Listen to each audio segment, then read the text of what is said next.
Kosova sot përkujton 27 vjetorin e masakrës së Reçakut, ku u vran mbi 45 civil të pafajshëm shqiptar.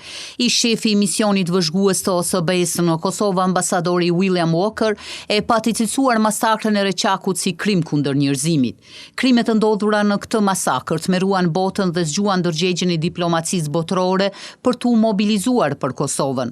E tmerret e shkaktuara në fshatin Reçak sollën në vëmendje gjithë botën e civilizuar dhe shpalosi të vërtetën rreth planit genocidial të ish kriminalit Slobodan Milošević. Si çdo përvjetor tjetër, edhe sot krerët të shtetit, presidentja e Kosovës Vjosa Osmani, kryetari i Kuvendit Djimal Basha dhe kryeministri në detyrë Albin Kurti bën homazhe në kompleksin memorial në Reçak, ku u tha se kjo masakër është dëshmi e qëllimit shfarosës të Serbisë ndaj shqiptarëve.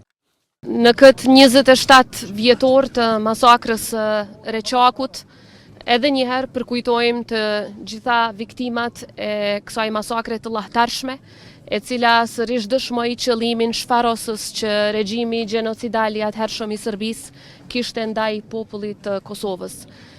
Reçaku dhe plagët e Reçakut akoma flasin, sepse dhimbja është po aq e freskët sa ishte para 27 vitesh.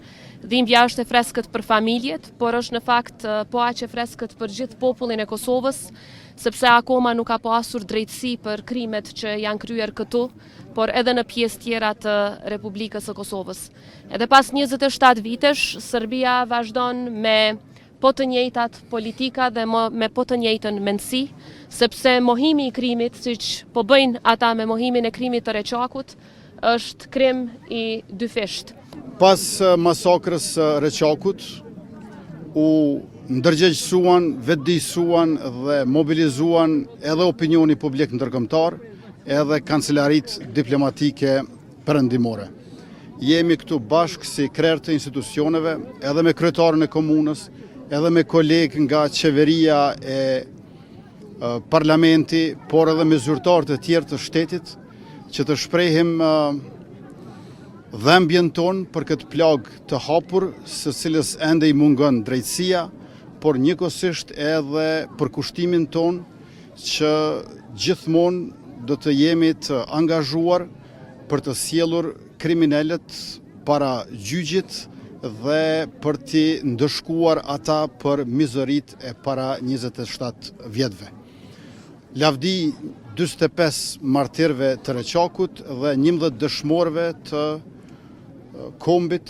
Me 15 janar të atij viti, mediat pushtuan lojmet me një tmerr që ndodhi po në këtë vend dhe njëkohësisht u shpërfaq një fytyrë barbare me tendenca genocidale e Serbisë ndaj një populli të pafajshëm shqiptar. Reçaku për ne mbetet një plagë e hapur për shkak se ende nuk ka drejtësi. Bashkia ndërkombëtare ka bërë një punë të mirë me intervenimin e saj, por jo edhe mos sjelljen e autorëve para drejtësisë.